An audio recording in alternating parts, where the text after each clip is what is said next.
You ever think about quitting? Is the combat of life hammering the snot out of you? Well, stand by, dig in deep, and get ready to get fired up with us. Welcome to the Team Never Quit podcast, the #1 podcast that inspires you to fight on. I'm your host, David Rutherford, here with Mr. Never Quit himself, Marcus Luttrell. Our mission is to help you embrace the suck of life, to teach you the values of working your ass off, and to interview the most hard-charging people on planet Earth. We know life is hard. It's time for you to suck it up, Buttercup, and let us teach you to persevere in every environment imaginable by sharing real-world lessons learned by those who never quit. That's right. It's time, Marcus, for us to help them defeat the negative insurgency in their lives. You fire me up. Are you ready? I'm ready. Let's roll. Let's roll.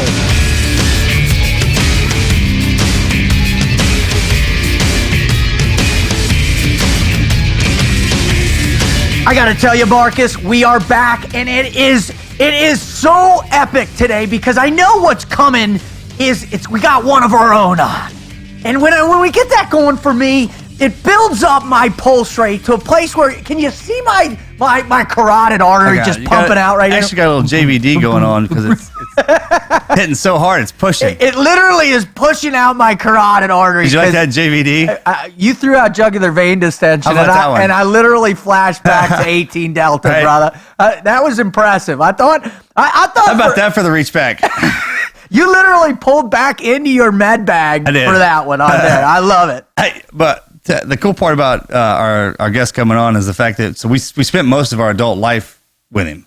So when you bring somebody on and we get to go that far back in our own history to bring up those kind of stories, and because he was a part of them, it makes it even more intense. Oh, it's so much better, and that's what I really love about the show is that we get to reach out and bring on people that not only we have a huge respect for because of what they've been able to overcome, the adversity they face, the obstacles they've been able to, to cross in their lives, but there's a connection, and many times very close connections, i.e. the connection with you and Willie and Rick and the connection with me and Charlie. And man, it's just a powerful way, to really bring to our guests what this show is all about.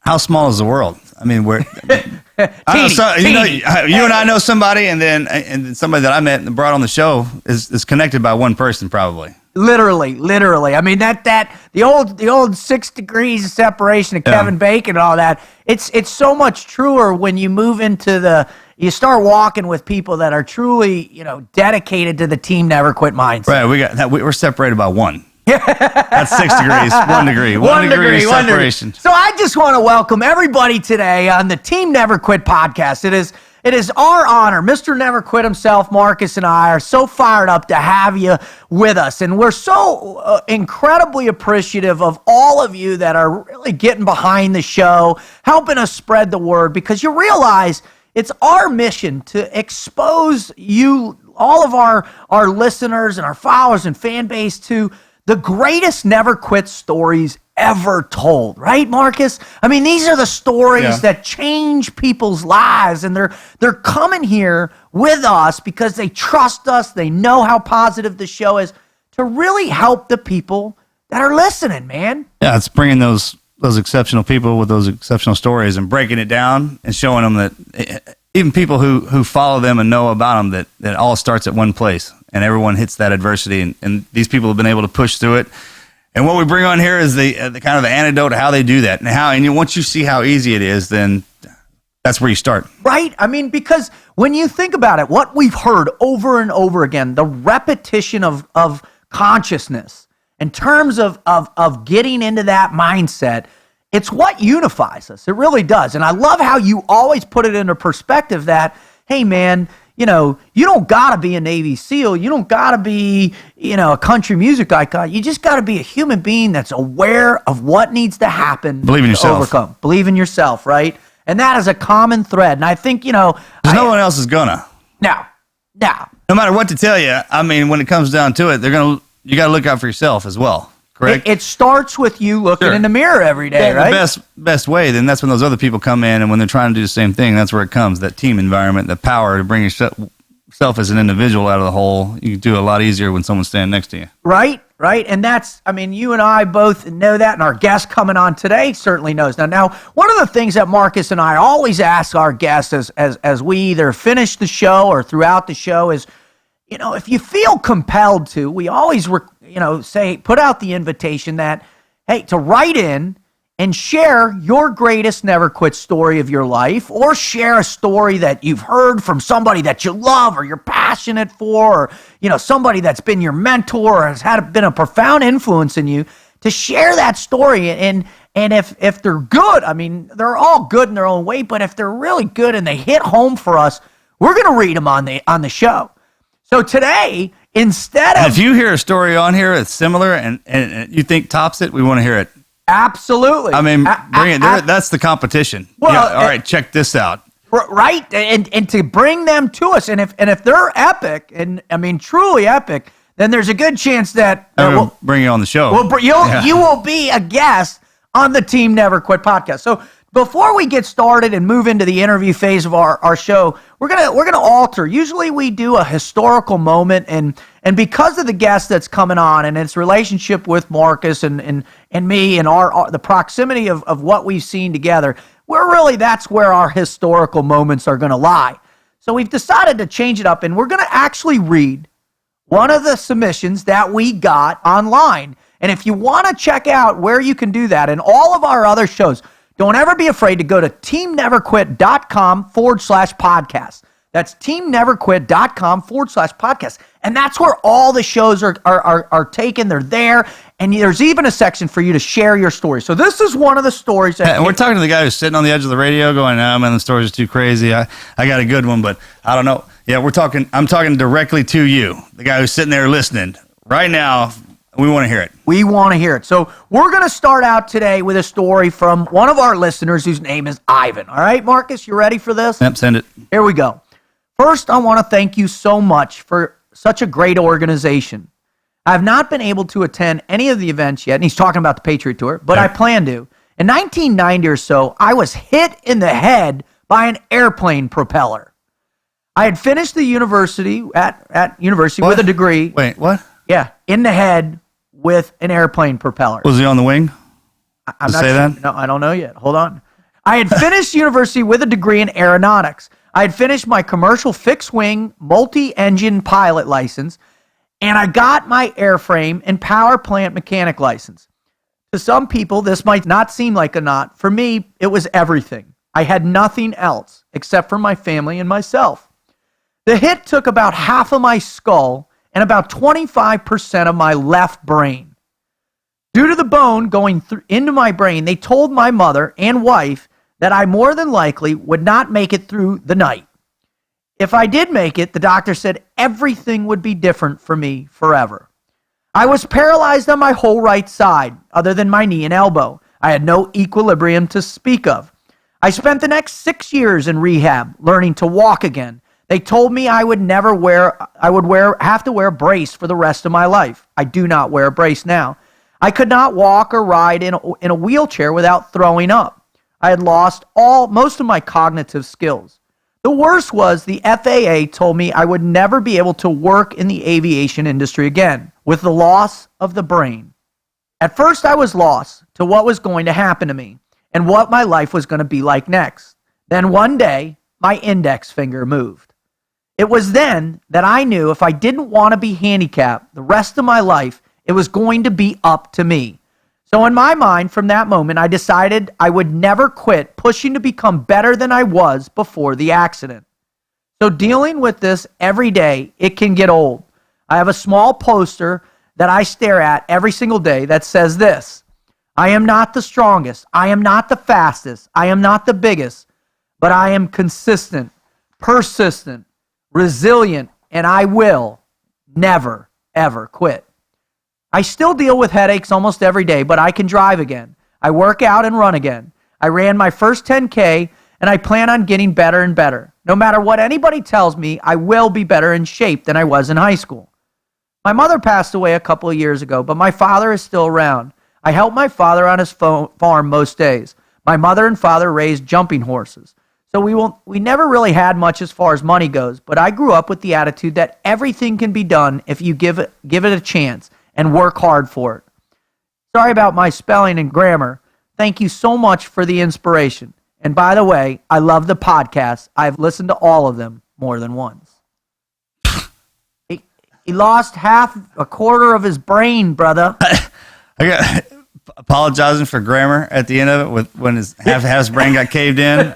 I bet you that I would make more grammatical errors writing something that long than with all my brain than he did with half of it. I mean, think about that. Imagine you... And I'm a writer. And you are a writer. Yes, you are. Huh. Imagine moving all the way, ascending to reaching your goal, your dream, and then to have that dream come crashing down because of an accident, right? Because of an accident. Well, it just goes to show you that being the aeronautical engineer wasn't the dream. Life is, right?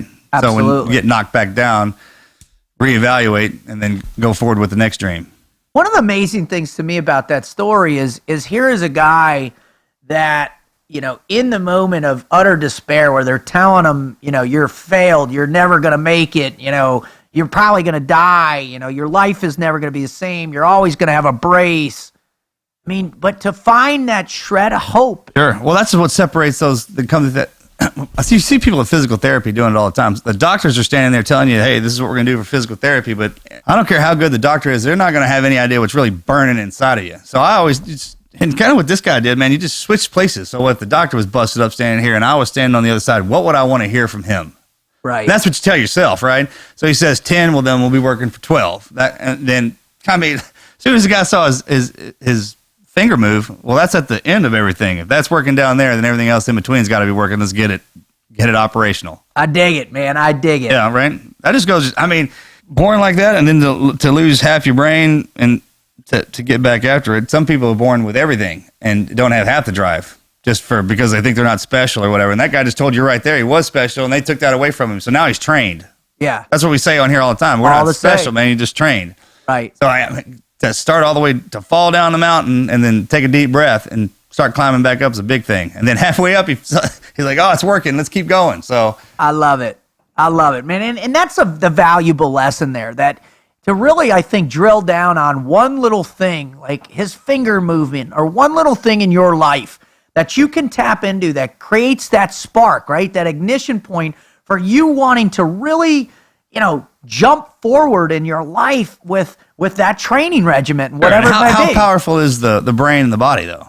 Everything. You know what I'm saying? Everything. Everyone says, well, it works like but you have really no idea what that thing's capable of. And he just tapped into something that only half of it. He's back in operation like most humans. It's funny, man. When I was first time I read it and I heard about read about the finger, I immediately took me back to the movie Kill Bill, right? When she comes out of the hospital and she goes, move your toe, right? Yeah. Just wiggle it, wiggle your toe. And that's the whole thing. In Buck's truck from Huntsville, Texas. And I love the concept and the visualization. So if you're listening out there and you're struggling and you're in the hole and you feel like you're broken and you feel like half your brain's been chopped out by an airplane propeller, just latch on to one little thing. But it hasn't. You can still go. You're still there. But if it had gotten chopped off by half an hour, we got a guy here that can tell you that it's not over. Right. Look for the one little finger. All right, so put that up there on the wall. We got the dude with it's the airplane awesome, awesome with only half a brain. So awesome. If anybody calls in complaining, like, you need to talk to Ivan. Ivan. Yeah. And Ivan, we just want to thank you so much, brother, for sending that in, and we really appreciate your story. You're an inspiration to all of us. Motivated for months. And motivate for months. All right, so now let's transition and let's move into the next component. And before I do that, I just want to let all the listeners know, hey, if you get the opportunity, you're really digging us, go to the teamneverquit.com website. We've got a whole truckload of great merchandise, new T-shirts that just came in. We've got this wonderful speakers bureau with all different kinds of speakers coming from the people that we really admire the most. And maybe for your organization or your company that's searching for that type of motivation, man, there's a whole myriad of men and women that you can choose from to get your team fired up. And also, we got some great ammunition out there too, right? The TNQ frangible ammo, man, I shot that stuff recently, and it was epic. Yeah, let's hear from you if you got it, if you shot it. Tell us what's bad about it, not what's good, because we want to fix it. We want to fix it. So write into and let us know how you dig the ammo. All right, So that sets us up for the next part, bud. The guy coming in, you've already alluded to, he goes way back for us. He's a guy that's been in and out of our lives. You know, he's a team guy. He's a frogman. He's one of the incredible entrepreneurs out there from our community in particular, who's taken this wonderful experience of the SEAL teams and translated into a long-time successful apparel brand called Forged. And you can definitely go check out all of his great new T-shirts and old T-shirts on Forged.com. That's Forged.com. So, you know, what do you say, man? Let's just get to it and bring Mike on.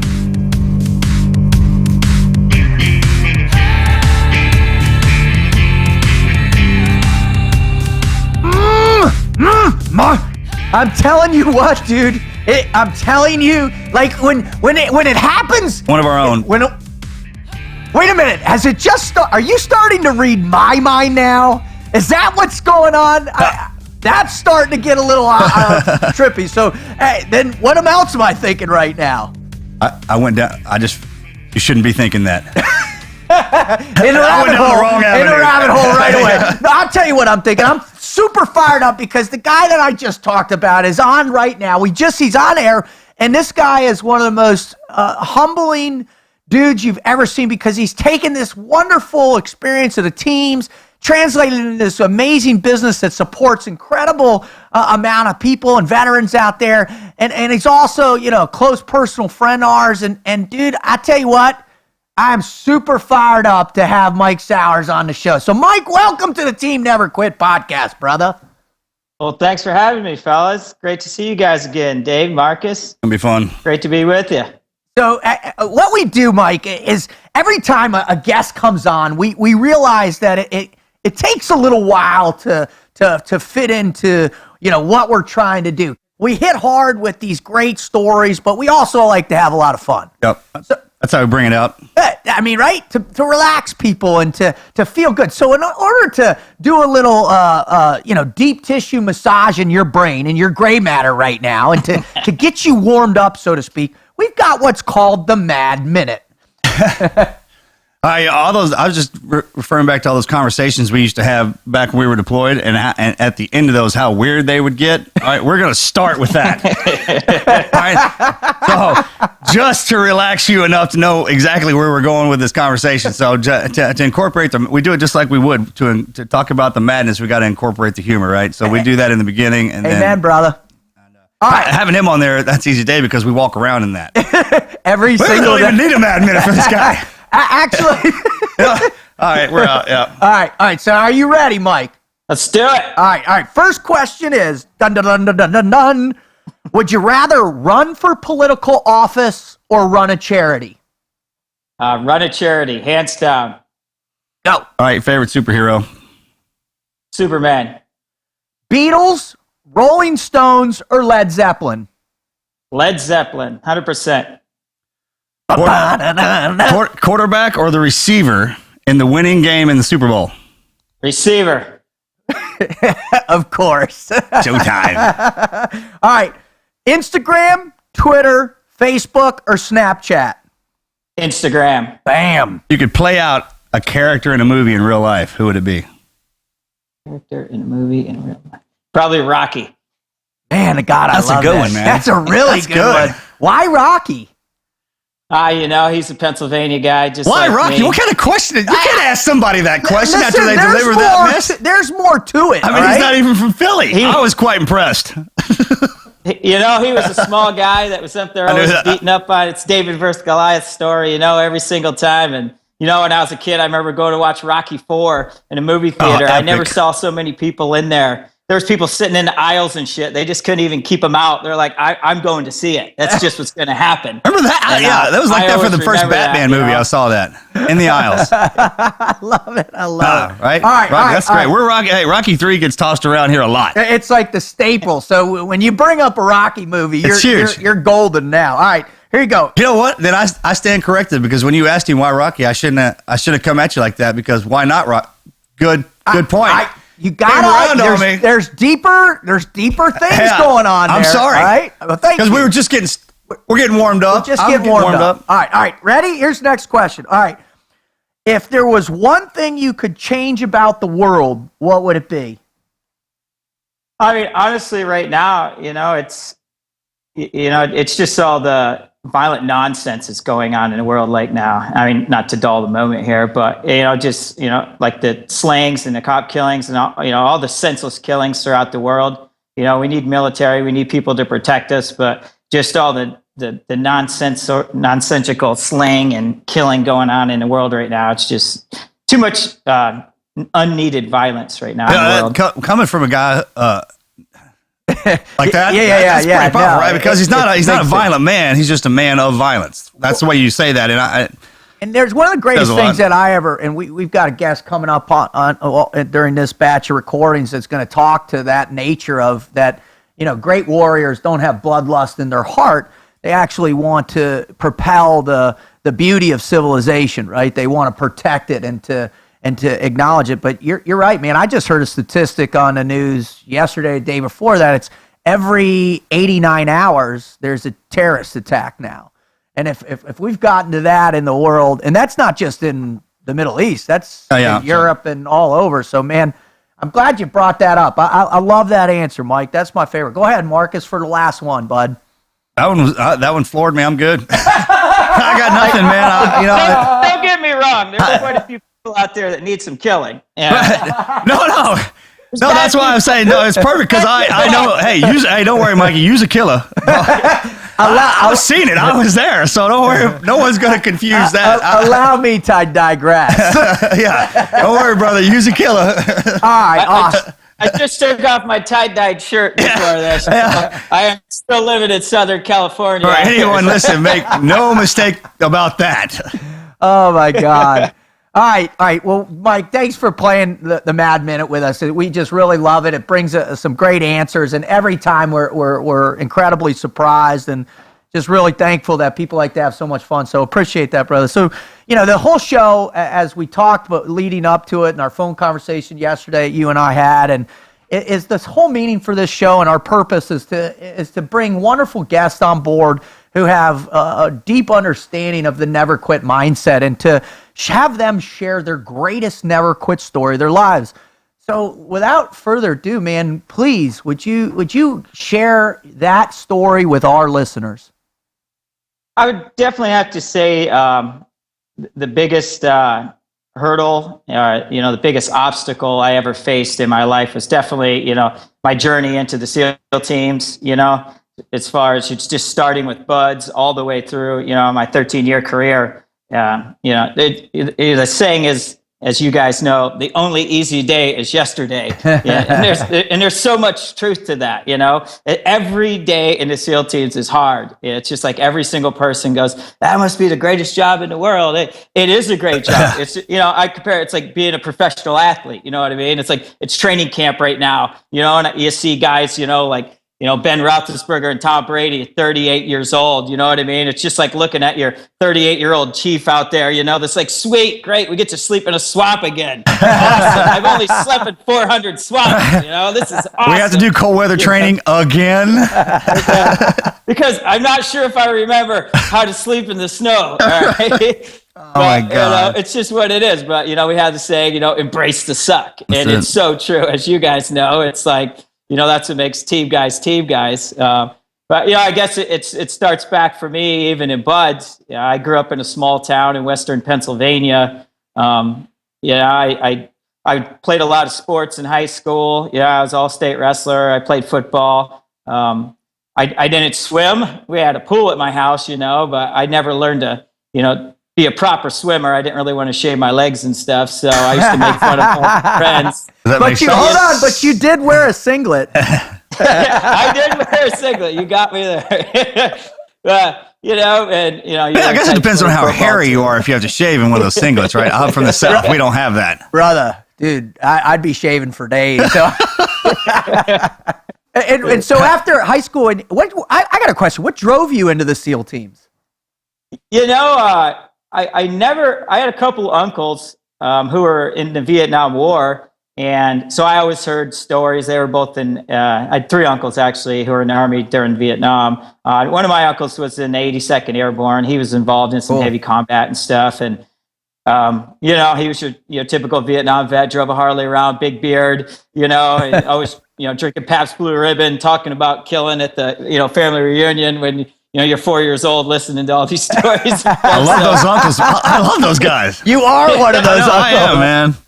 So, he's a great guy, and finally he did get some recognition now for, and he's getting somewhat taken care of with the VA now, but great guy. But I was just hearing those stories, kind of got me interested in the war or in the military and stuff like that, and reading books about war and stuff like that. But, I kind of planned on going to college. I had some offers for wrestling. And I just got to the point where I just hated school. You'll hear from a lot of entrepreneurs, a lot of team guys and stuff. I mean, I really got to a point where I was like, right here. I knew what I wanted to do.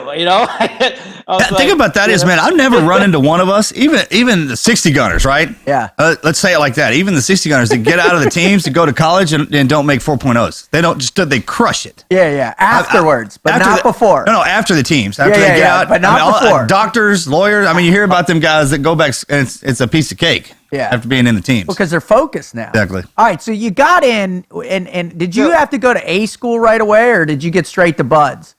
No, I had to do the A school and stuff like that. I was kind of before they had the whole SEAL prep program and all that. But actually, it's funny how I chose to go to the SEALs because I saw that movie Navy SEALs, and honestly, to tell you the truth, I mean, I thought it was like Attack Force Z or something. I didn't even realize, they were really guys out there. I was probably like 15 years old or something. Watched it, and then a friend of my brother's who he knew from wrestling was back home on leave actually, and he came by our house, and I asked him what he was doing. He told me he was going through SEAL training, and I was like, SEAL training, He's like Navy SEAL. I was like, that movie with Charlie Sheen? He's like, yeah. I was like, really? I was like, is it cool? He's like, hell yeah, it's cool. It's like a wrestling team that runs around with machine guns. And, little did I know, he was like in second phase of Buds and didn't really know shit. Right. But, it was enough to sell me on it and get me interested in it. I started reading about it, and I'd always been interested in skydiving, scuba diving, doing cool shit. I was like, I either want to be like a stuntman, or I want to go in the military and do something badass and serve my country, and I did, I went to the guidance counselor and said, he's like, what do you want to be? I said, I was like 14. I was like, I want to be a stuntman, in like small town in Pennsylvania. He's, before the internet, he's kind of like, well, what's a stuntman do? I think, well, I don't know. You watch TV, jump off buildings, catch yourself on fire. And stunts. He's like, yeah. From what I've heard from the emergency room at the hospital, you've already been doing all that shit. I was like, yeah, but that wasn't practice. But anyway, so that's how I got interested in it. And then, I did the old recruiter thing, went and signed up and everything. And little did I know, you needed a certain rate to go to, but I was like, I don't care, just give me any rate, And I was supposed to be a gunner's mate, and what were you? He could have made me a yeoman because that's actually a rate to go to Buds. And luckily, he's like, well, you're a torpedo man's mate. And I was like, what the hell is that? And he's like, well, it's like a gunner's mate. So guns use torpedoes. And I was like, all right, sounds good to me. God. So, what Buds class did you go through Hell Week with? I went through Hell Week with Bud's class 212. Check. Okay, because I thought you were 213 for some reason. So right on. Okay. Because what were you? 208 was my Hell Week class, but I graduated with 209. Right. So what was Hell Week like for you, Mike? Was it one of those pivotal moments? Because every single one of us, when we're together, we talk about. There was that moment in Hell Week where it was like, geez, how many times you think about, we always ask, how many times you think about quitting? I was like, hell, it's easier to think about how many times I thought about staying. Did you know how they talk about Hell Week? Like, was it Wednesday? Wednesday you turn into a robot, you won't remember anything. That didn't happen to me. Yeah, you know what I mean? Yeah. Oh, yeah. I mean, I definitely remember Wednesday. That's for damn sure, and I got a pretty good first phase story for you. Let's hear it. If you want to talk about never quit, well, I actually went through first phase twice. So good for you. Awesome. So it wasn't that awesome. Yeah.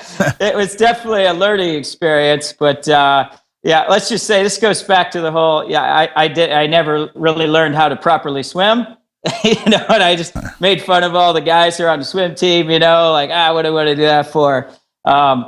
Really, it's like, we didn't have that whole Buds prep program back when we went through, you know what I mean? And you basically went and you took this grading test, you trained yourself to swim that 500 meters. And I don't know about you guys, but that was the farthest I'd ever swam. Yeah, 500 meters in a pool. I never swam 2 miles in an ocean before. And, I figured I was good to go, just like everything else I'd done. I'd just like use my physical ability. I'd say, you know what, I'm a tough person. I'll just muscle through this. Yeah, muscle it. You know what I mean? And, from all the guys I talked to, they SEAL motivators and stuff, they were like, as long as you have a positive mindset, whenever you get a chance, get out there and swim and do that. But, just keep working on your technique. And, of anything you do, at Buds, it's like you can't fight the water swimming. It's like if you don't have proper technique swimming, nothing can beat it. That's why. Yeah, Mama Ocean. Nothing can beat the water. Mama Ocean owns your ass. Everything.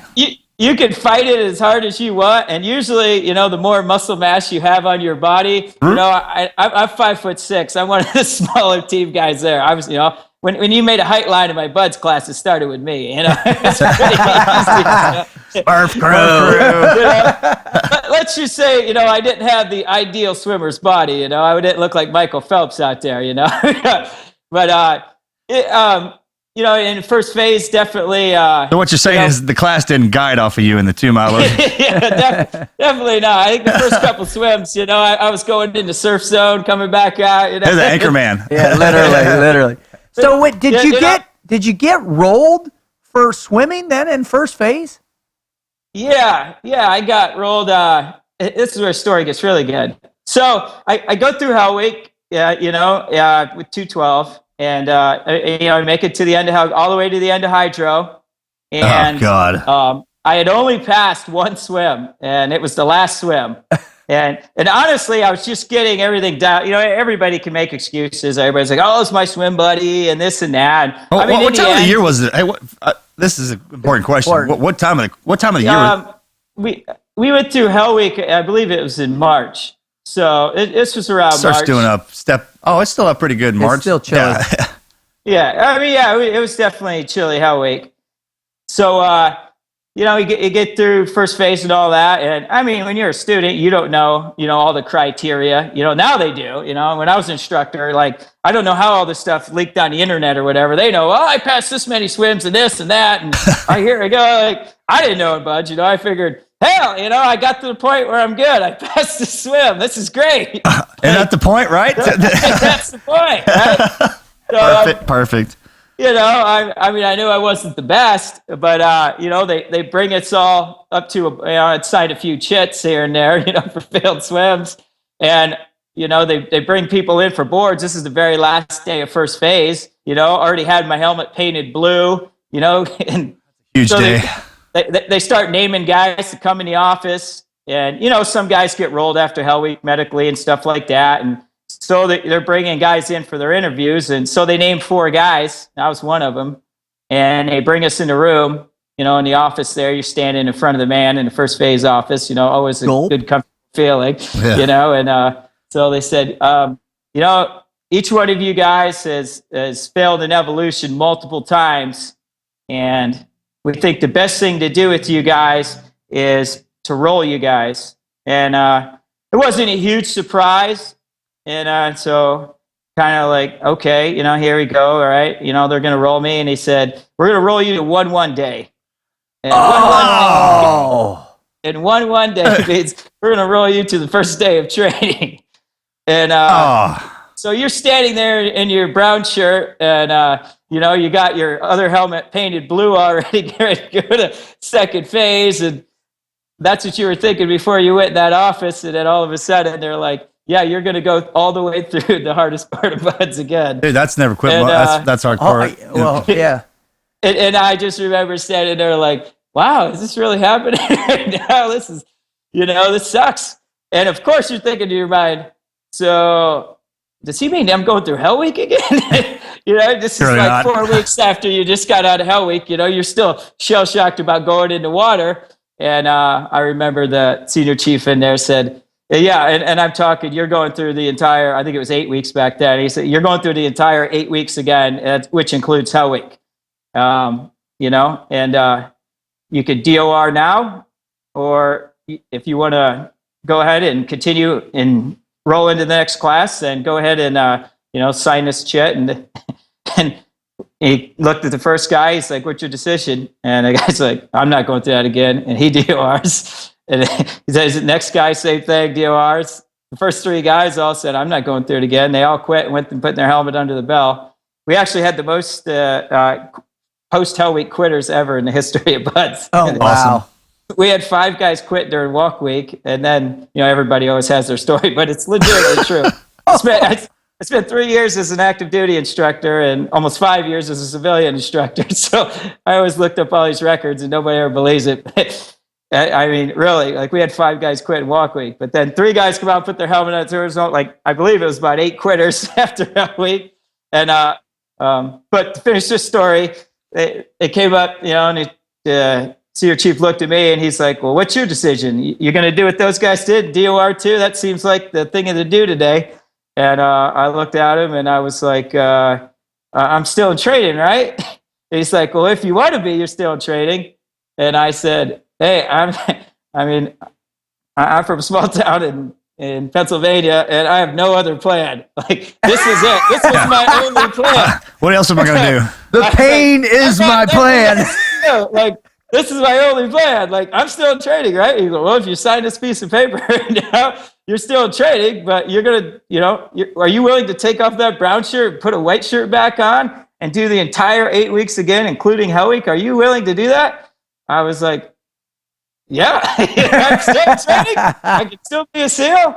And he's like, well, yeah, you got to go through that all again. I said, yeah, I'm willing to do it. I was like, one question. And he's like, what's that? I go, when do I start? And he's like, Monday. I was like, Monday? Sweet. So he's like, yeah, you got the weekend to recover. So I'm like, this is great. But I mean, honestly, back then, you know, now, they've done a lot of, you know, like I said, you know, I spent a long time, you know, being an instructor and working in the program as a active duty guy and as a civilian. And I took a lot of my lessons learned in the knowledge I had, you know, just from me going through Buds like everybody does, you know, and try to help and implement the system. And definitely one thing, you know, that they learned, like back then, you know, when we were in Buds, it was pretty common to roll guys to one day just because there wasn't any kind of rehabilitation program, really. You know, I remember like, those. That was rehabilitation. Brother, rolling you back was rehabilitation. Dude, I got rolled 3 times, brother. I know what getting rolled back is. I had 2 guys in my class rolled back from the island to one day.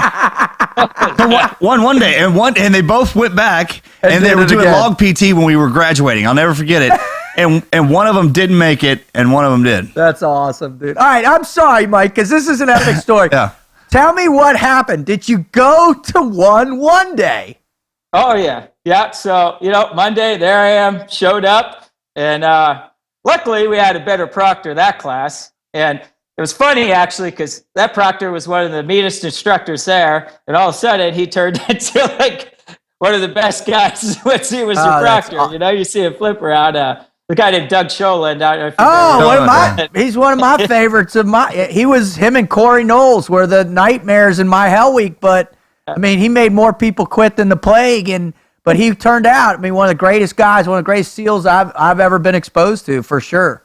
But you know, it was one of those things where, I mean, it really was what I needed in the fact that going back and doing all of those swims again, you know, and like that's what I needed. I'm not sure I needed to do those long land portages, you know, 4-mile land portages, or you know, Hell Week twice, Lions Lope. Like I mean, but the funny thing was, so I mean, the mental aspect of it, the physical aspect was good, and the fact that I became a really good swimmer. You know, and I was kind of like a middle to back of the pack runner, you know, and, you know, I just got to the point where I was like, you know, I wanted to be up there with the instructors, you know what I mean? Yeah. Like, and seeing guys quit, you know, that really, it just reinforced my mental when I was sitting there like, I'm doing this again. I was just doing this a month ago, I went through hell week, and I remember running with the boat on my head, and like guys in the boat, that are ducking out. Like, you think this is hard? This isn't shit.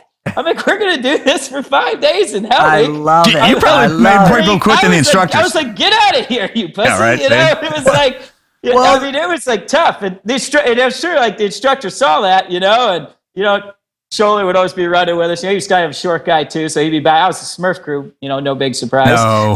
So, he's kind of like back there. He'd be like, you'd always be motivating that one guy, who runs the guys out of the boat, So yeah. Like, run him out, Mike, run him out, yeah, get him out of here, So, I kind of became that guy, and you just wanted to be up there, especially after being rolled, It's kind of like when you were in that office, the last thing they said to you was, you're getting another shot, but if I ever see you in this office again, you're done. Or anything, you're done. You're done. Mike, I got a quick question for you. That's a big hit to most people out there, and people out there take those kind of hits on a regular basis in their lives, and they're forced to go back to the beginning, to start over, if you will. But as you so eloquently put, just in that office alone, in that board, 3 guys who had made it, they weren't willing to do it because of the magnitude of the pain that was involved. That weekend, did you go through any, did you get nervous about the decision? What were you thinking about that weekend that got you fired up to then catapult yourself to be the guy who wanted to be in the front of every run, every swim, everything? What did you think about? I had some falls back at, like I said, back in high school. I was all-state wrestler and stuff, and my senior year, I got upset in the district tournament, and I was one of the highest seeded guys, and basically I got upset right away. So I basically, had to fight back through the tournament, just to qualify, for the next tournament. And, that was a huge setback in my life where I could have said, yeah, I had a good career, this isn't, that big a deal, whatever, if I win, I win. If I lose, I lose, but it's kind of like that was the time in my life where I was like, I have to fight for this. This is something I worked for, my whole time, since I wrestled since I was 8 years old, it's like I'd fought for this, and I came all the way back through, and qualified for the state tournament in Pennsylvania and stuff. So I had that. I thought back on that. Definitely it was tough, but going through first phase again, but like you say, with anything, and that was probably, the best, going back through buds though, that everything else in life, you know what I mean? And tragic situations, it doesn't really compare to that, but getting in that mental mindset, I just stayed focused on the goal, that's the thing. I knew there was still the ability to become a Navy SEAL. The ability was still there. I still had the opportunity, just give me the opportunity, if I'm going to fail, it's going to be on me, but I had the opportunity. It was still there, and they were giving it to me. And, in my mindset, I was just saying, you know what, just take one evolution at a time. Amen. Just better yourself. Like I said, I went back, and that was a Friday when we got rolled. And that Saturday, one of the instructors, actually, a really good guy, was the third phase instructor named Phil Ryan. Awesome mug. Right. Awesome mug. Yeah. And Phil was friends with Doug Sholin and Mike Getka, who were also first phase instructors. Mike Getka. Hammer time. Hammer. Hammer. He called my name out on a golf course years after training, and I still had that shiver back in my your head. You're like, I started looking for water. I was like, man. He's like, Troy, Mike Getka, if you're out there, we love you, brother. Yeah, you're love the hardest man I have ever met. Oh, he's still out there. I've run into him a few places. He's definitely still out. He's cheated death a few times. Oh, man. All right, Mike. So very terrifying. Amazing story of resilience, man. I love those stories. I mean, the guys that make it straight through, no problems, all that. Commend them, high fives. But it's those stories of perseverance and resilience and grit that really are close to my heart because I had to do it 3 times. But let's take that experience and fast forward now. I know you and I were new guys in the teams in the same era and time, and then going into that next platoon. And let's talk about that first trip downrange where it was for real. and those first real hardships that you faced within, your platoon and being in combat. How often did that reset point of that you knew you could overcome and face the adversity? How often did you call upon that in those really extreme environments? Well, definitely. I mean, as you guys know in the teams, the more you're inoculated to those adverse situations, the more that you're going to be receptive to it. Like it's never easy. Just like we say, it's the old embrace the suck. But I believe like nothing prepares you. You can never be fully prepared for combat. It's just like when you're trying to pregame a gunfight, you know what I mean? It's like, you're trying to tell civilians when they're on the range, taking these civilian, courses, I'm trying to tell them, they're like, I'm going to run to that car and go to that barrel. And well, guess what? There's not a car and a barrel in every situation in life, It's like, what if somebody ambushes you in a parking lot or a shopping mall? Because that never happens. What are you going to do? You know what I mean? So, you can't always pregame what you're going to do in life, and you just have to prepare and train yourself for every situation, and any kind of environment. And, that's basically what we do in the teams.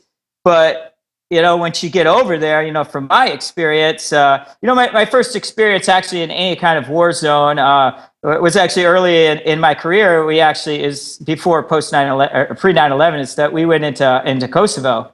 And, and back then, Kosovo and Bosnia were really the only big theaters happening. And, there's some stuff going on in the Philippines and stuff like that. But, I just remember going over there and realizing going on some of our first operations, a lot of them were reconnaissance operations and stuff like that. But, just really having to square your stuff away and knowing that you're going out there, there's bad guys out there, people that wanted to do harm to you, that really brings a feeling to you like, you really have to have your shit squared away. It just brings that real factor to it.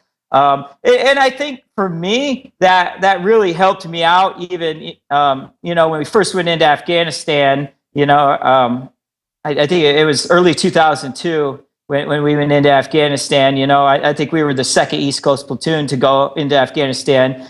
And it was a lot, we were just really trying to figure out, what the enemy was and how to fight the enemy, in that environment and stuff like that. Yeah. I mean, I remember, being at SEAL Team 2, and we never did any real desert training. Everybody was just kind of specific to their training environment. You know what I mean? Yeah. SEAL Team 2, you're a winter warfare god. SEAL Team 4, you're a jungle god, SEAL Team 3, you're a desert god, SDV, you knew the SDV, it was like, everybody. SEAL Team 1, we were Thailand gods. Right, yeah. That's about it. SEAL Team 5 is volleyball and surfing. Club 5, baby!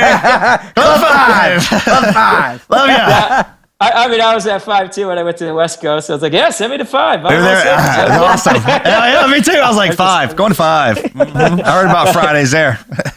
But it just a lot of those lessons learned from that just came. It was like it was great, to be a master of your environment, But then it was like, we learned. It's not one team that's going to sit there and fight the war for 10 years. But I mean, back then I was deployed during 9/11. I mean, we were getting ready to go do an exercise in Sardinia. We were sitting at the unit in Germany and we were on a bus. And I remember we're getting ready to head to the airport in Grafenwehr and the XO come running on a bus. And he said, hey, a plane just ran into one of the Twin Towers. And, when the first plane went in, nobody, really knew what was happening, and we're like, holy cow, really? He's like, yeah, I'm not sure what's happening, but, just be aware, we're on, a bus. So we get to, actually we went to Ramstein. So we got to Ramstein Airport and I remember going in and we went into pilot's lounge and people were just going nuts, going crazy, and we're like, holy cow, like, yes, it's a terrorist attack, another plane hit the Pentagon and the other Twin Towers and they're both on fire. And I remember just sitting on the base there, just watching. And, everybody got on comms and, obviously we canked the exercise. We went and loaded up every platform, insertion platform known to man, locking and loaded right there, locking down the base. Nobody really knew what was happening.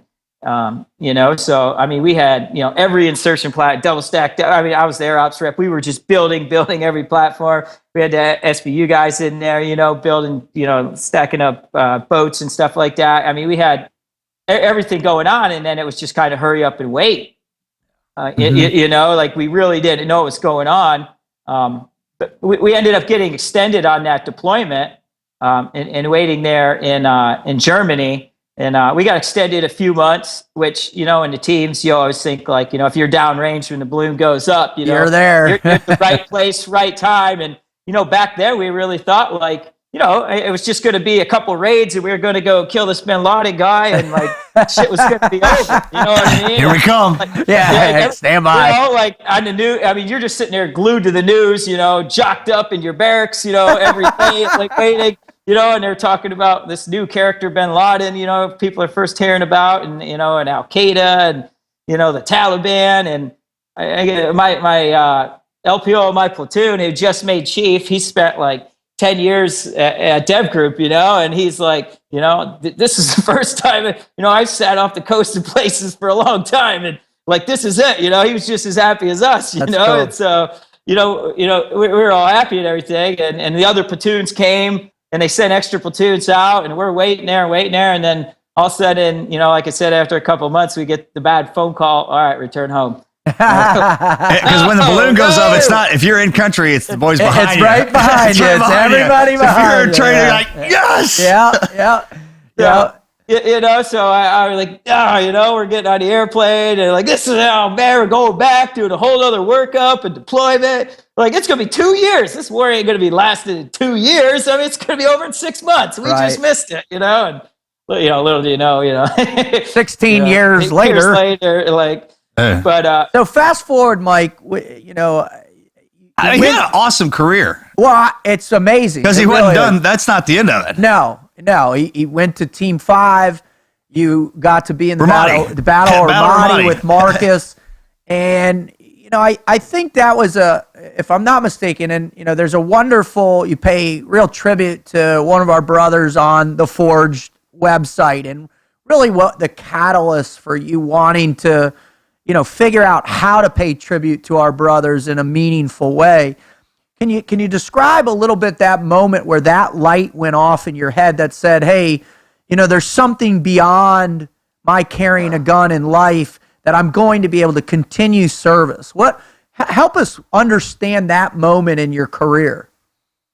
It was actually, kind of a strange moment in my career, because I even now when I reflect on it and try to figure it out myself, I'm still a little confused because, like Marcus said, we deployed together into Ramadi, and we relieved the Team 3 platoon that was over there, where Mikey Mansour had been killed and Mark Lee had been killed, and several guys had been injured in that platoon. And we knew what we were getting ourselves into, and we knew it was dangerous, and everybody was fired up.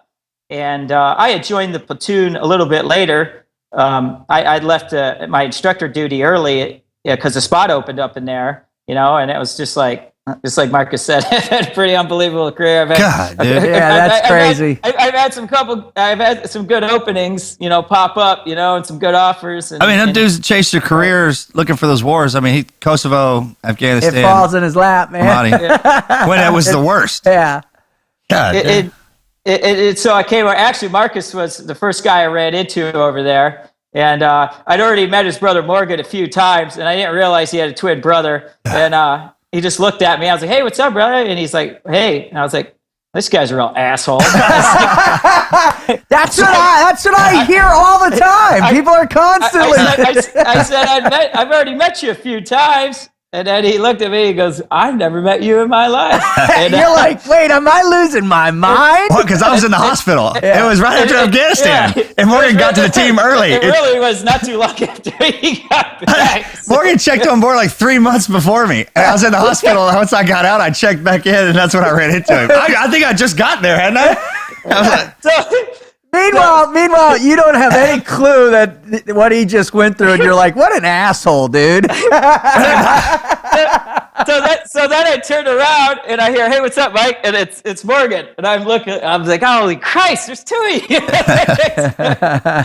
So, I mean, it probably just slipped my mind. But after that, everybody was super welcoming. And, it was great to get into that platoon. And I mean, it was just, right away, it was like, boom, get your gear on, It was a big change of pace, you just leave instructor duty, you know what I mean? You come over and it's boom, like you're in the platoon, man, we're running and gunning, that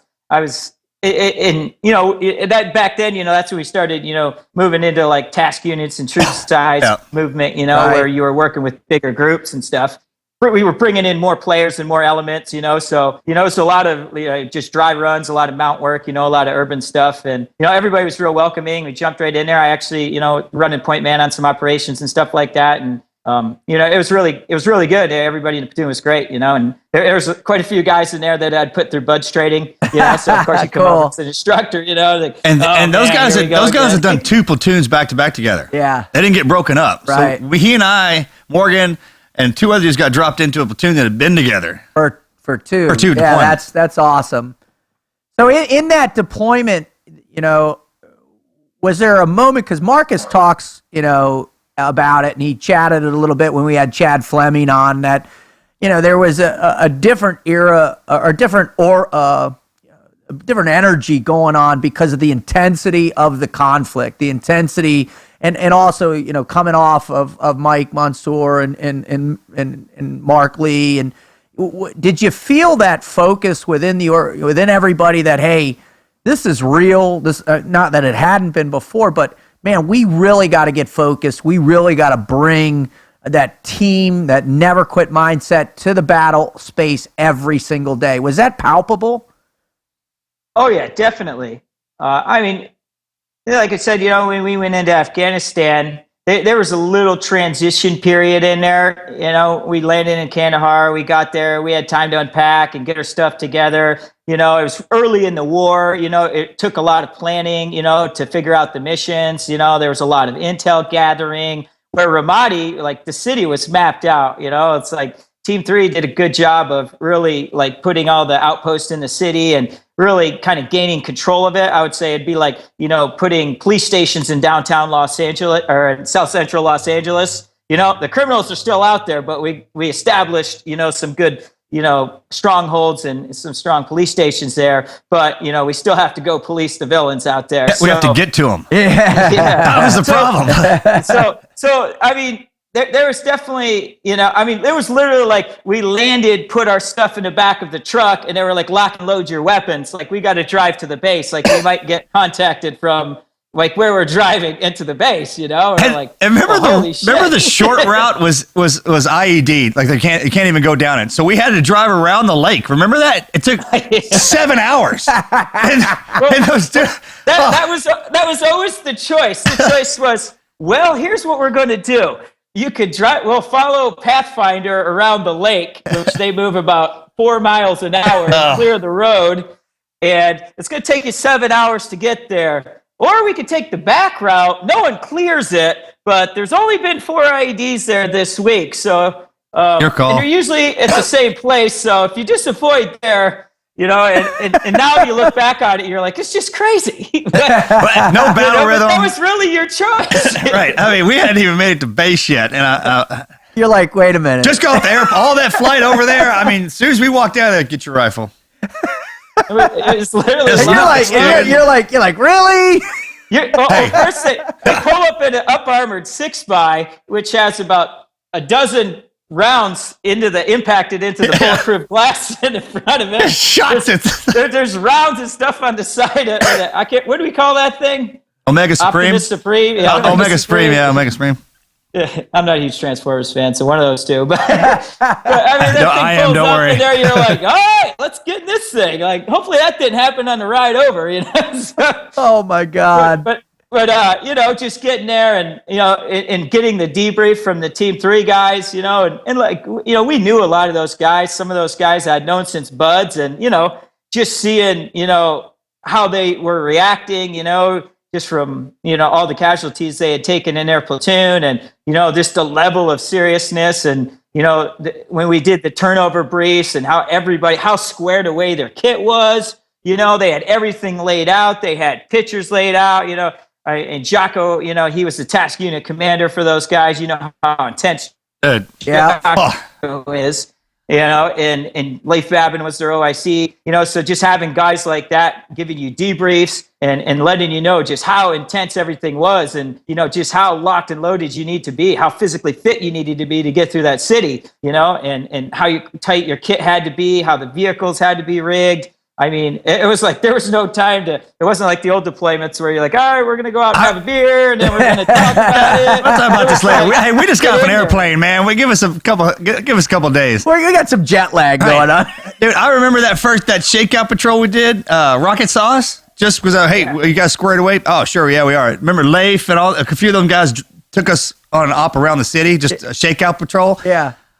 I was praying we got in a gunfight because I just remember everything was so heavy I wasn't streamlined. And when we got back, Jocko said, "Fix it." You know how he is, man. He's just like, "Fix it." And, you're stripping stuff light is good, Lord, man. They were there in the summertime, man. We were there in the winter, so it was a little different. But God dang, man. Yeah, that's hardcore. So, Mike, in that moment, that pivotal moment after you experienced that, your teammate getting hammered a little bit, and really, feeling the effects of that, what was the spark that really birthed the idea of Forged, man?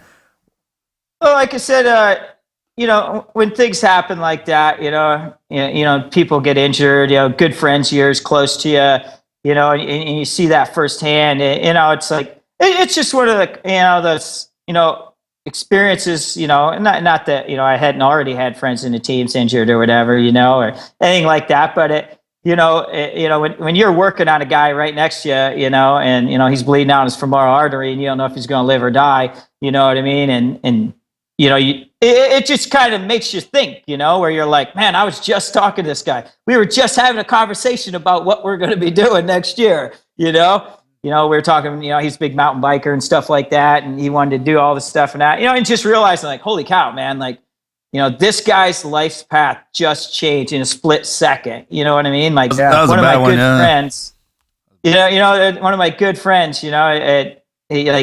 his path in life and his hopes and dreams and everything, just changed a little bit, and just kind of eye-opening. You accept it. Everybody in Special Forces, anybody in the military for that matter, knows like what the risk is. You know what the risk involved is, but just seeing it firsthand like that, it just kind of started making me think, it was like, life is short, think about, what you want to do. You're only going to be in the military so long. Doesn't matter who you are, they're not going to keep you in the military forever. Even if you want to stay in, 30 years, that you're going to have to do something else after the military. And, that's just kind of, what got me thinking and stuff like that. And, I'd always had the kind of the entrepreneur mindset. When you're overseas deployed, especially in a war zone, like you got a lot of time. The ideas. You got a lot of time to think. You know what I mean? Like it's like, how did I watch every TV show imaginable? And then borrow my neighbors and run out. I was in his room every day. Hey, you got anything I haven't seen yet? No. Let me watch something I have seen. Let's just start over. Let's start from A again. I'd always walk in, or I'd sit down and actually pull out the CD thing and look through it as if there was going to be something new in there. Like there's extra bonus features for Marcus's second time around. When we get shut down and investigated, I'd be like, oh, here we go. Hope it's not a long one. I don't have any more seasons left. That's when guys are getting real good. When you see them guys getting real good shape, that's when all the movies have been watched. Yeah, exactly. So yeah, you're in like that last 2-month window before you're coming home. You're just shredded. It's like the cans of tuna are just sitting in the chow hall for the first 4 months because the last platoon left them there, or they just keep stacking up. And it's like that military grade tuna. It's just like black with this white tuna on there. And no one eats that shit. And then all of a sudden, about 2 months before you're coming home, you can't find any people who are hoarding it. I'm just living on Rippets and tuna and beef jerky and Red Bull. So why Forged though? I mean, did you see the success of Affliction and Tap Out and some of the other brands that people compared you guys to early on? What was the inspiration that this is the vehicle for my transition out of the military? I mean, truthfully, I kept coming up with ideas. So, and Marcus could probably attest to this. Before we were coming home, if there wasn't a mission that night, we'd all kind of sit around the fire, stoking the fire and shooting the shit. And, I'd start running ideas by, how you get an idea in your head and you just can't even sleep. You're so excited about it. And then like 2 days later, you bring it up and your buddies start poking holes in it. And you're like, God, that really is a dumb idea, Or you're like, you don't know, man. You don't know. It's going to be successful, I'm going to start a coffee company and sell coffee for $4, like whatever, So the Starbucks in 1982 or whatever, it's like, but I remember bringing it up to some of the guys and we were sitting out there. I remember Morgan was out there. I think Marcus was out there too. And I didn't actually have the name Forged in mind. The first name I actually had was Knox, like Hard Knocks, right, Knox. Yep. And I kind of brought up, like, I'd like to take it, just make it apparel brand, kind of like, bring the whole like, team guy never quit, strength through adversity, that whole attitude, not like put on a t-shirt and sell it, but that whole meaning, that mantra, you know what I mean? Like, absolutely. I wanted to bring something with a meaning, kind of that whole team guy mindset, and show people what that is, and show people how we can help them and, and help out the community also, with what I'm doing.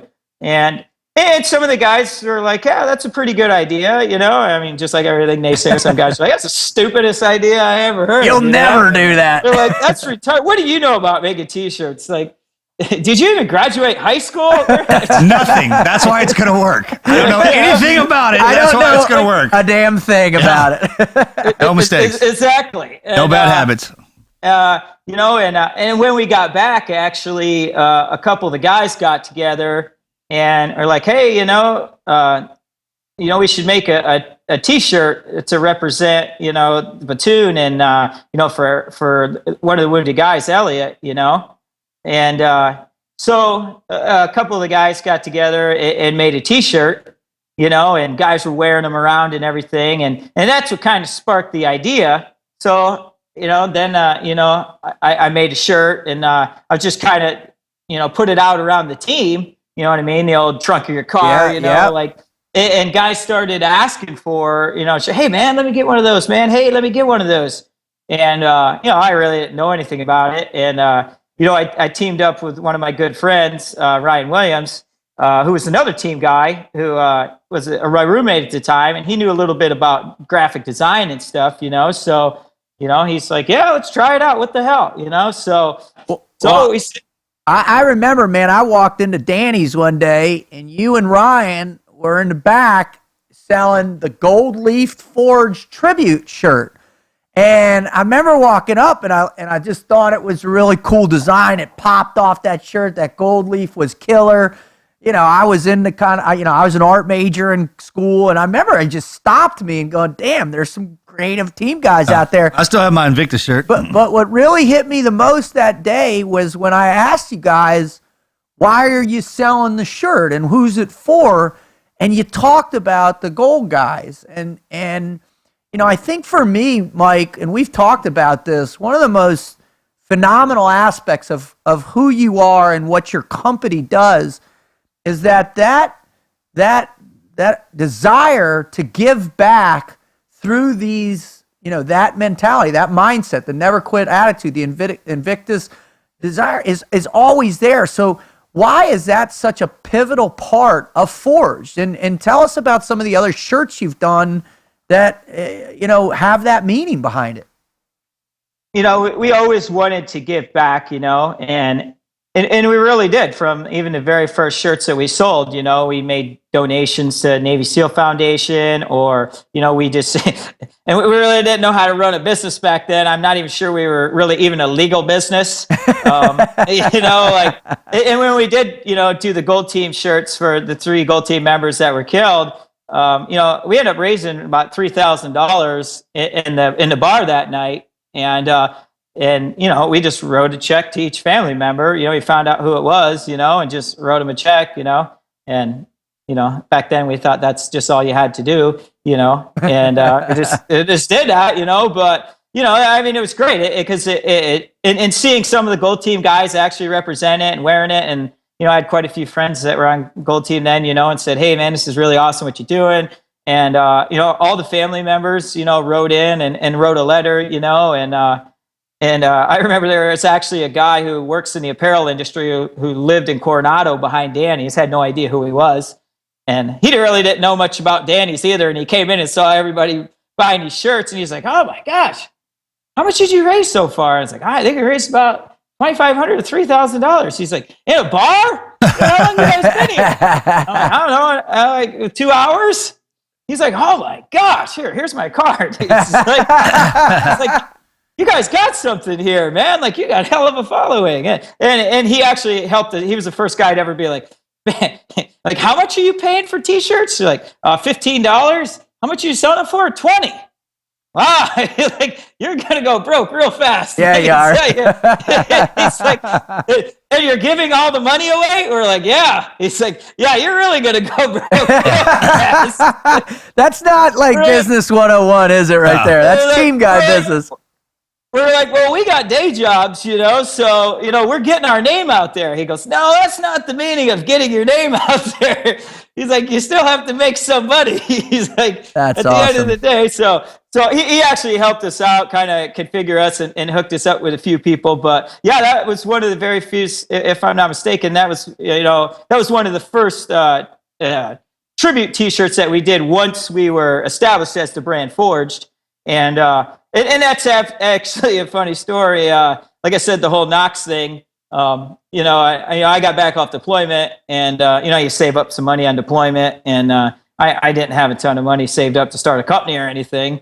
So basically, I invested all the money I had into the company Knox, which at that time, I think it was about $15,000. And we had already printed all that apparel up. And we had 4 different shirts, and we get a cease and desist letter in the mail from another company called KNOXX that is like in California. And they're like, yeah, you could trademark infringement, and so I call a lawyer, and he charges me about $180 for the phone call. And, then tells me, I need a $1,500 retainer. You can fight this. And so now I'm sitting there like, oh my God, like, we got no money. All of our money's tied up in a brand that somebody's already has trademarked, or likelihood of confusion. And you talk about facing adversity again, and this was actually after I'd gotten out. This was like a month after I'd decided to leave the military. Oh, wow. I didn't have the biggest plan in the world. It was like when I went back in to first phase the second time, like, I'm just going to do it, It's not the best advice for people out there listening, or entrepreneurs. Like, the best advice is just believe in yourself, bet on the horse, believe in yourself, but I didn't actually have a solid job lined up. So it pretty interesting story how I came up with the name Forged, which Forged is 1,000 times better than Knox is anyway. It's pretty hard to figure out a brand name. You try to trademark something these days, you get a good idea in your head, you fall in love with it, and then you look online, you're like, oh my God, it's trademarked. Somebody else had it too. Yeah. We know that one. Yeah, we know that one. So I actually was looking, I don't know how, I was going through my closet, and I go by my old Bud's Hell Week t-shirt. And there sits my old Bud's Hell Week t-shirt from Bud's Class 212. And the saying on it says, the hardest steel is forged in the hottest fires. Cool. And I said that about 3 times in my head. The hardest steel is forged. And I'm like, forged. And then I think, like, what do we use in the teams? You say, like, forged is a hardening process. Like, is that guy forged? Is he forged in combat? Anything important in life when you talk about, like, America was forged. Texas was forged. Just the meaning of forged, it's to form with great concentration, by heating and hammering, beat into shape. Get it really, really hot, and really, really cold. That's the textbook definition of forged, And like once I looked up the definition, and I'm thinking like that's forged in combat, forged by adversity, forged in battle, forged in fire. I'm just sitting there thinking like, why the hell did I ever come up with Knox? This is the stupidest name ever. I'm like, that idiot's going to be broke. And I don't even know if the company's in business anymore. So you've gone on, and you've taken this wonderful brand, this wonderful concept that really embodies our community, I believe, and have gone so much further with it. And in particular, one of the things that we just talked about yesterday in our pre-call was what you're doing now with your latest shirt. If you could just tell the audience why you wanted to do this shirt, because it's going outside of your normal kind of shirts, and just share with our listeners why you're doing this. Well, right now we're doing we're actually doing a campaign for fallen officer in San Diego here. I'm sure most of the listeners will be familiar with it. A guy named JD de Guzman. He was an officer for 16 years on the force with the San Diego PD. He was actually on a special gang task force. And him and his partner were ambushed in a routine traffic stop in a gang area. There's not a lot of details that have been released about it yet, so I just know really, what I've learned from the press too.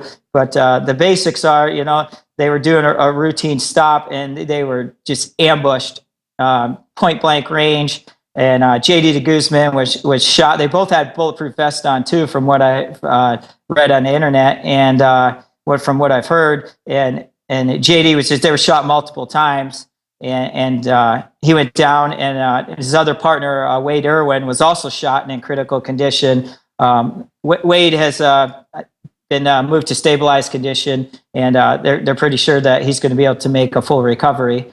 But I just, and I don't want to just focus on this one subject because, in your backyard in Texas, the same thing has happened, in Louisiana, the same thing has happened, and I don't know if it's just the relativity of the media now, how quick we get information, but it just seems like I don't remember all of these, attacks on law enforcement being so prevalent. And I just woke up that day, just like anything, you wake up and, I get up and I'm an old man. I get up and watch the news every morning and drink my coffee and caffeine and hate. And, is that the definition? I do that too. Is that what old men do? I don't do it that. Yeah, you do. Yeah, I do. Yeah, you do. Thank you. I mean, I'm not to the point where I'm putting whiskey in my coffee yet, so I don't think that's soup. That's when you're salty and old. That's a cheese package there, right? Yeah. Senior cheese package. That's senior's package.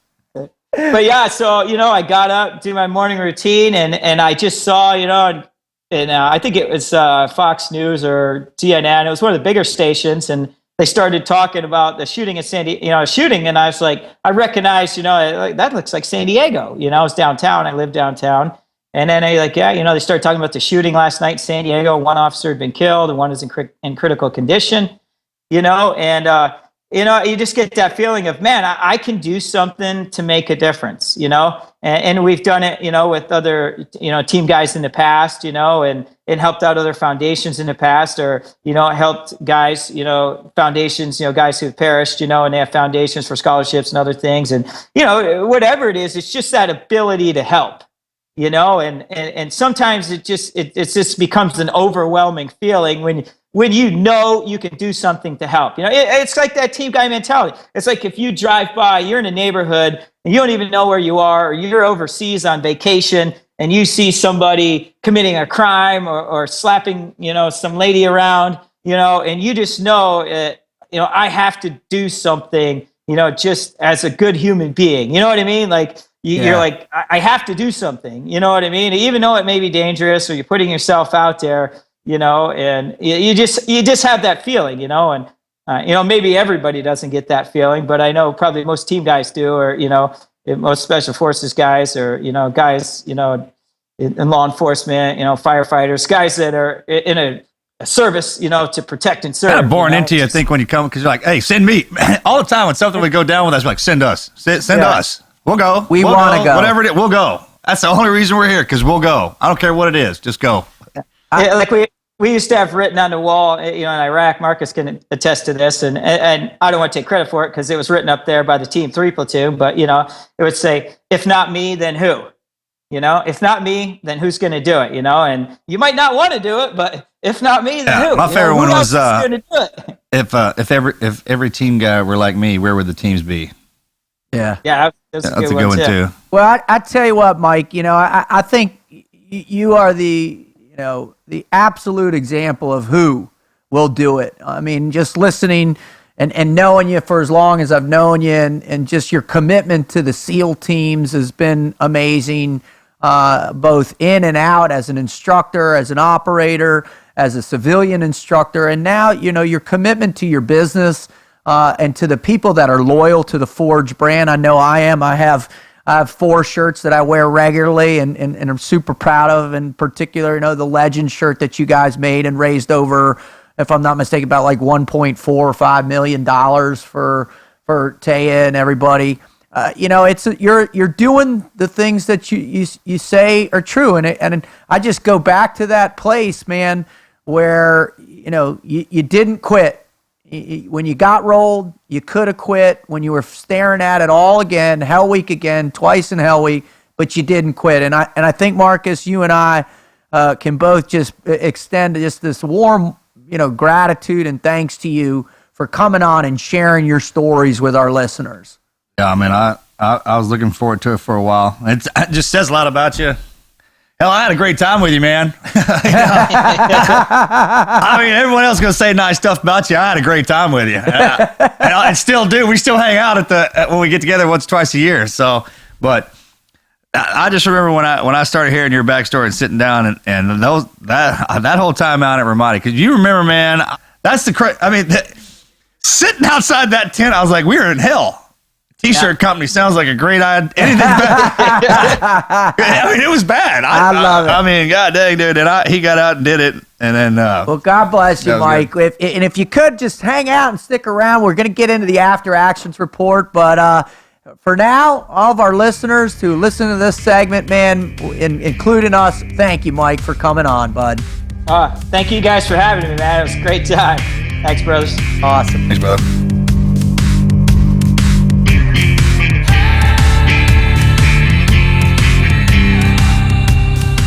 Wow. I mean, you listen to a guy that's been through that much. And what I love about Mike's kind of blessed with luck, right? I mean, he's one of those dudes. I mean, to get Kosovo, to get Afghanistan. Right. That's what I was thinking about the whole time. Even when he was into the Forged part, I was like, man, Kosovo and Ramadi. Dude.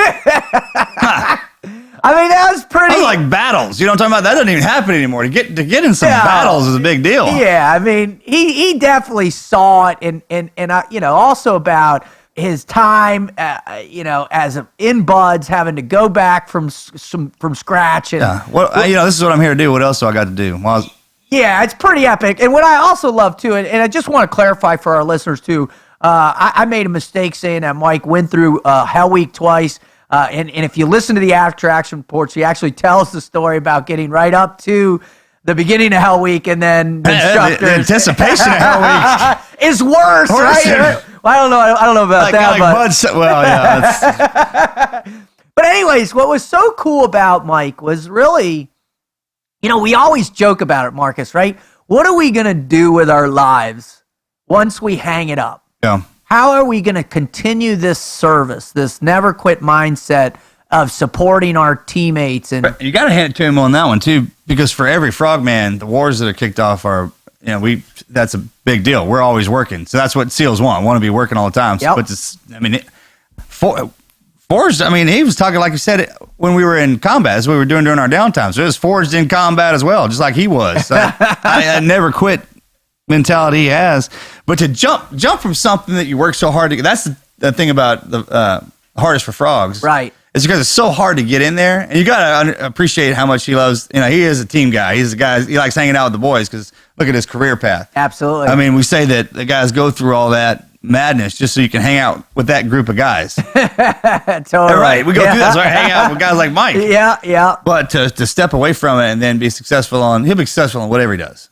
Absolutely. Yeah, Forged will get to where it runs itself, and then he'll go find something else to do. And you know what I love about his attitude, and I think it brought out a little bit when he talked about how he goes to his board, Gecko and everybody look at him, they're like, you got to go back to day one, hour one.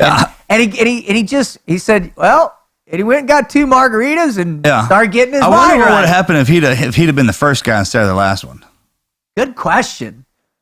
Yeah. If you start, because he's an instructor too, you should probably ask him like if you knew the guy was getting rolled but would stay or you say it like, hey, well in SEAL training we want to find the guys who don't want to be there either way, but there's always, what happens? A lot of them guys when they quit, they're in so much confusion, pain. That's the deal though. Oh, absolutely. You hit them when they're weak, right? And then you say, hey, you want some.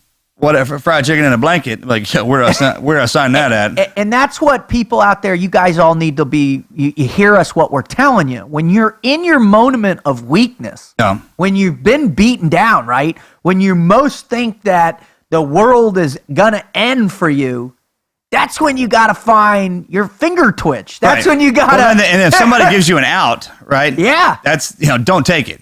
Right. I mean, because that's what they do in training. The beat downs, you're like, oh, I can't get any worse. And then, oh, yeah, it is.